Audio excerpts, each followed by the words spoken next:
प्रिय मित्रों, नमस्कार। आज का हमारा विषय है ऑडियंस सिद्धांत, यानी कि ऑडियंस थियरी।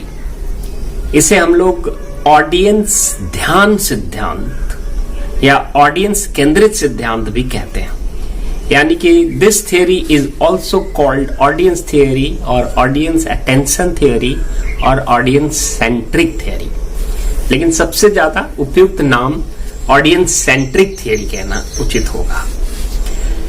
दोस्तों, हम जानते हैं कि मीडिया और ऑडियंस के बीच एक अंतर संबंध है। मीडिया का प्रभाव ऑडियंस पर पड़ता है, समाज पर पड़ता है। मीडिया समाज को जैसा संदेश देने का प्रयास करता है, कई बार मीडिया अपने इस मंसूबे में सफल हो जाता है, अपने इस इरादे को प्राप्त कर लेता है और मीडिया अपनी इच्छा अनुसार संदेश को प्रक्षेपित करता है और समाज में वैसा ही संदेश फैल जाता है।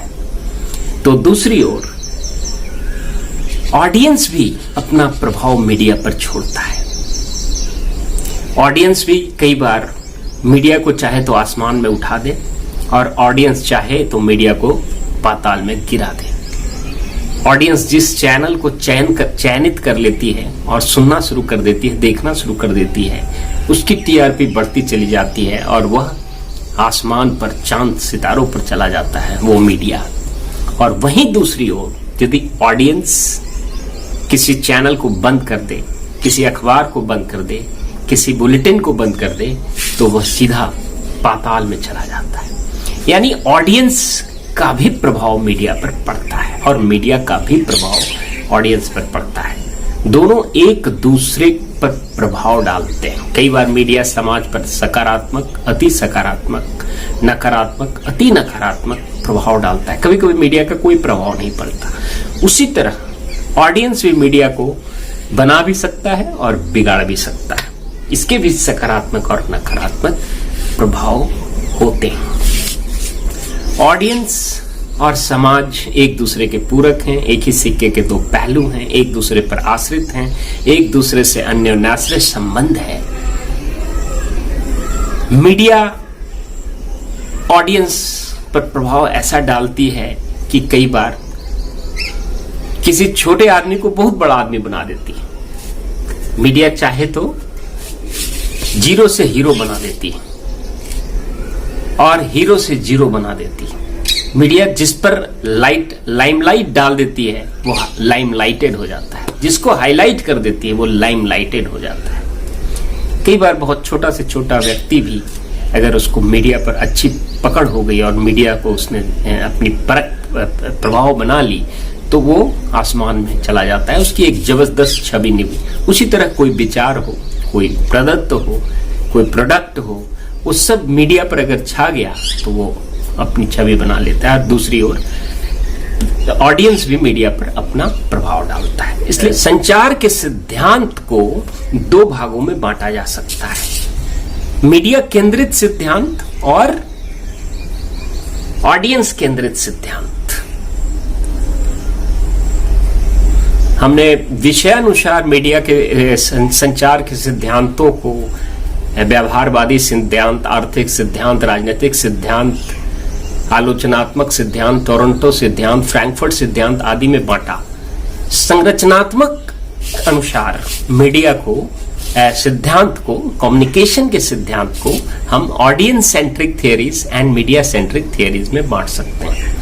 मीडिया सेंट्रिक थियरी में मीडिया जैसा चाहता है वैसा ऑडियंस पर प्रभाव डालता है, जैसा चाहता है किसी प्रोडक्ट को, किसी व्यक्ति को आसमान पर उड़ा देता है। और ऑडियंस सेंट्रिक थियरी में ऑडियंस मीडिया को चाहे तो बना दे या बिगाड़ दे, ऑडियंस जैसा चुनती है वैसा ही प्रभाव होता है। ऑडियंस सेंट्रिक थियरी में मुख्य रूप से theory of perception, theory of selective exposure, theory of selective perception, theory of selective retention, theory of selective recall, uses and gratification theory, ये सब audience centric theory कहलाते हैं। इसमें audience is the king।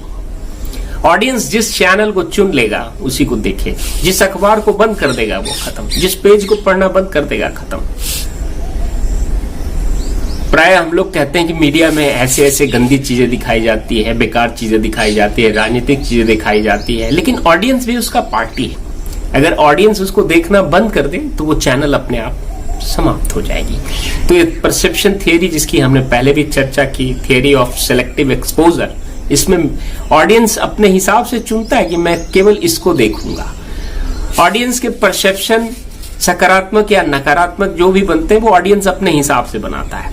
Audience selective चीजों को recall करता है, selective चीजों को रिटेन करता है। यूजेस एंड ग्रेटिफिकेशन थियरी में ऑडियंस उन चीजों का यूज करता है जो जिससे उसको संतुष्टिकरण मिलती है, जिससे उसके मन को तृप्ति मिलती है, इसलिए इसको कहते हैं यूजेस एंड ग्रेटिफिकेशन थियरी। इन सब की चर्चा हम अलग से करेंगे, लेकिन हम यहाँ ऑडियंस सेंट्रिक थियरी बता रहे हैं। दूसरी ओर मीडिया सेंट्रिक थियरी। अब चार्ल्स सोबराज ने कहा कि मीडिया ने मुझे आसमान पर पहुंचाया, मैं तो छोटा मोटा चोर था, मीडिया ने मुझे अंतर्राष्ट्रीय स्तर का अपराधी बना दिया, मीडिया ने मेरे अपराध को महिमा मंडित कर दिया और निरंतर हमको छाप छाप कर मैं चार्ल्स सोबराज बन गया। इसने खुद का बयान, मैं एक छोटा मोटा अपराधी था और मैं अंतर्राष्ट्रीय स्तर का अपराधी बनने में मीडिया। उसी तरह हर्षद मेहता, शेयर घोटाला, तो ऐसे कई मुद्दे हैं जिसमें मीडिया जिस पर लाइट डाला वो लाइम लाइटेड हो जाता है। मीडिया सेंट्रिक थियरी भी बहुत है जिसकी हम अलग से चर्चा करेंगे, जैसे magic bullet theory, hypodermic needle theory, one step flow theory, two step flow theory, multi step flow theory. So there are so many such theories of media in which media dominates. Media behaves like a king, like a ruler. Media dominates, media saves the society the way it wants. कई बार कोई politician media पर ऐसी पकड़ बना लेते हैं कि जैसा संदेश मीडिया पर देना चाहते हैं, समाज में देना चाहते हैं, ऑडियंस तक पहुंचाना चाहते हैं, वैसा ही संदेश चला जाता है और उनकी अच्छी छवि बन जाती है और काफी लंबे समय तक उनका राजतंत्र चलता रहता है. तो अब कौन सा थियरी भारत जैसे देश में अधिक महत्वपूर्ण है, इन सब की चर्चा हम बाद में करेंगे, लेकिन मैंने संक्षेप में आपको बताने का प्रयास किया कि ऑडियंस सेंट्रिक थियरी क्या है. ऑडियंस सेंट्रिक थियरी में audience is the king. Audience decides what to see and what not to see. जैसा कि हमने परसेप्शन थियरी में बताया है कि we see what we want to see, we hear what we want to hear, we read what we want to read. So our perception is reasonably selective. So this perception theory and this behavioral theory easily decides that it is the audience which is the king, and audience decides the channel, the paper, the page of the paper, the magazine, the bulletins, the internet channels. All these are decided by audience, and audience can make a channel, audience can mar a channel. And these theories are selective exposure, selective retention, selective recall, uses and gratification theory. These are audience theory. So दोस्तों, मैंने संक्षेप में आपको audience सिद्धांत यानी कि audience ध्यान सिद्धांत या ऑडियंस केंद्रित सिद्धांत, जिसे अंग्रेजी में audience theory, audience attention theory या ऑडियंस सेंट्रिक थियरी भी कहते हैं, के बारे में आपको संक्षेप में बताने का प्रयास किया. भारत जैसे देश में ऑडियंस सेंट्रिक थियरी भी है और मीडिया सेंट्रिक थियरी भी है. कभी कभी मीडिया सेंट्रिक थियरी हावी हो जाता है, कभी कभी ऑडियंस सेंट्रिक थियरी हावी हो जाता है. जिस समाज में अधिक जागरूकता होती है वहां ऑडियंस सेंट्रिक थियरी ज्यादा हावी होता है, ज्यादा प्रबल और प्रकृष्ट हो जाता है. जैसे बड़े बड़े शहरों में जहां लिटरेसी रेट, जहां एजुकेशन काफी हाई है, या इवन वेस्टर्न कंट्री में, अमेरिकन सोसाइटी में जहां लोग काफी कॉन्शियस हैं, वहां पर ऑडियंस सेंट्रिक थियरी ज्यादा लागू होता है. और भारत के या विकासशील देशों के जो पिछड़े गांव हैं, अति पिछड़े गांव हैं, जहां ऑडियंस बिल्कुल आश्रित है, पराश्रित है, उसको जैसा कह दो वैसा मान ले, तो वहां पर मीडिया सेंट्रिक थियरी हावी हो जाता है. यानी कि ऑडियंस सेंट्रिक थियरी और मीडिया सेंट्रिक थियरी के बीच में जो द्वंद्व है, ये निर्भर करता है कि ऑडियंस कितना जागरूक है. ऐसा कहा जाता है कि आज हम मानते हैं कि ऑडियंस मीडिया पर पूंजीवाद का, राजनीति का जकड़न है, लेकिन जैसे जैसे ऑडियंस जागरूक होता जाता है वैसे वैसे मीडिया पर से राजनीति और पूंजीवाद का जकड़न स्वतः ध्वस्त होने लग जाता है. ऐसी एक मान्यता है. तो ऑडियंस थियरी यही कहता है कि जैसे जैसे ऑडियंस जागरूक होता जाएगा वैसे वैसे मीडिया पर से धनतंत्र, राजनीति तंत्र, पूंजीवाद सबका जकड़न स्वतः समाप्त हो जाएगा। तो दोस्तों, ये दोनों थियरी अपना अपना महत्व रखता है। ये डिपेंड करता है कि ऑडियंस कैसा है और मीडिया कैसा है।